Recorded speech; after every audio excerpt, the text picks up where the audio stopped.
Hello and welcome to this segment where I introduce you to a supplier. And today I've got Kelly with me. So Kelly's a celebrant and we're going to find out a bit more about what a celebrant does and her style. So Kelly, welcome. Now, first question, really obvious question. What is a celebrant? What do they do? Yep, it's a great question because, as I've mentioned to you, Sylvia, there are still so many couples out there that have no idea what a celebrant is and the options that are available to them. So basically, I am the alternative to having a registrar for your wedding. I'm that person that stood up the front with you, officiating the ceremony.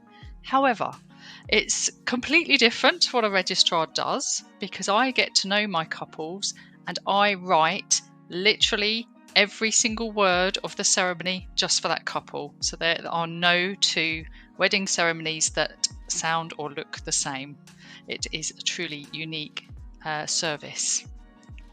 Oh, great. And I've always wondered, can a celebrant actually legally marry you? So currently there are different laws across the UK, would you believe it or not? In England, I cannot legally register your marriage. So my couples do have to go to the registry office in order to get their wedding certificate, but it's very much an appointment in an office just with witnesses to become married in the eyes of the law. And then I describe my service is when you've got all your family and friends around you, and we do all the things that you would want in your wedding. You exchange your vows and your rings, and we talk about you and we talk about love, and you become married in the eyes of your friends and your family. So two separate sort of parts to becoming married. One day the law may change, but sadly, I'm not going to hold my breath just yet. So would couples usually do the registry bit first and then do the celebrant bit with you, or does it matter Yeah, which way round they do it? Quite often it tends to be before, but there is no legal requirement for either way. So I'd say whatever fits with the couple. Personally, I feel the best way to do it would be just a few days before your wedding ceremony with your family and friends there. And the reason I say that is for me to be able to send you off as husband and wife, or as a married couple, as Mrs. and Mrs., whatever you would like me to introduce you as.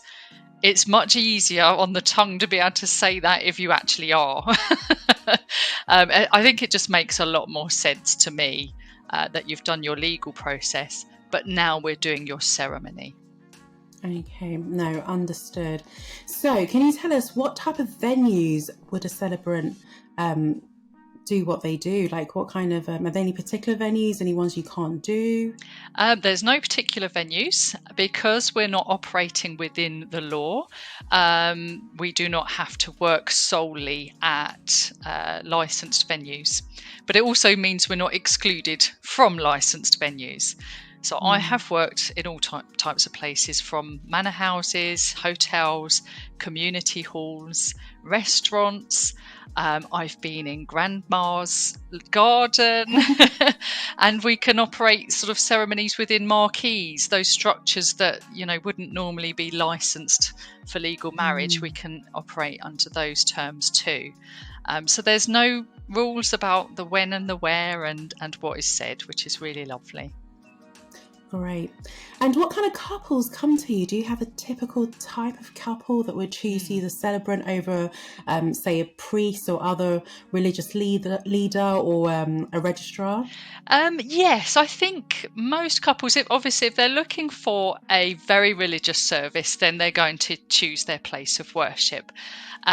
Most couples that choose me are looking for a modern and relaxed feel to their wedding. I think the nicest thing about choosing a celebrant is that you literally can choose the celebrant. You will know exactly who's going to be there with you. And we're all different. So you'll look for the style that suits you as a couple. But as far as choosing between a registrar and a celebrant, I think really it's the couples that are not looking for a standard ceremony. They're a little bit more fun-loving, don't take themselves too seriously, and really want to have some fun and some celebration. They're more likely to want the bespoke service that I'm offering. They're kind of my sort of couples. Right. But yeah, it can be quite adaptable to all sorts of types. But that's where I'm at my most comfortable. Wonderful. And are there any other benefits that a couple might have from using a celebrant? Yes, there's quite a few benefits. I think just touching on the one that I just said really is being able to choose that person that's going to be with you, I believe is perfect for couples who are feeling a little bit shy, a little bit anxious, because I can tailor the ceremony to suit those feelings and find a way that's going to make it really comfortable for you. There's all parts to a ceremony that you won't be talked through with a registrar. However, your celebrant will take you through each and every part.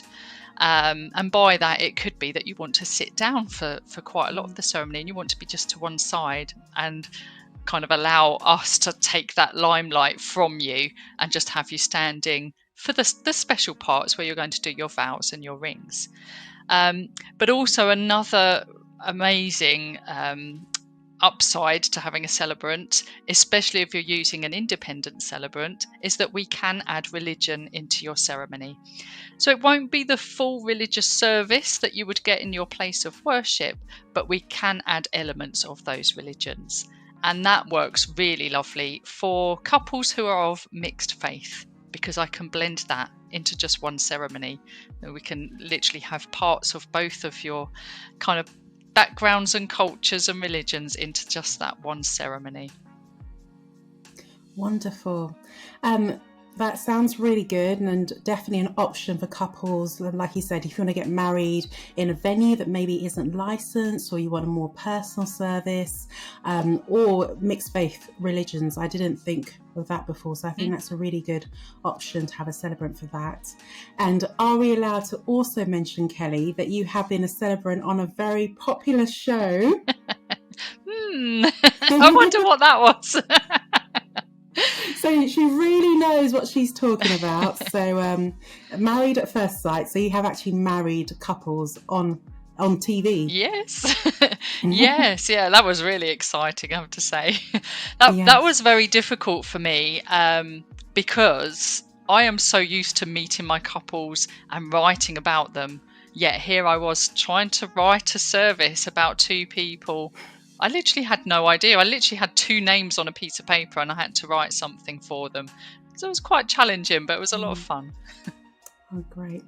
Well, thank you so much, Kelly. Thank you for explaining to us what a celebrant is and giving us a little taste of your style. And hopefully any couples looking to have a celebrant will be a lot more enlightened by what you've told us and understand it a bit better. Thank you. Thank you so much for having me on. I really appreciate it.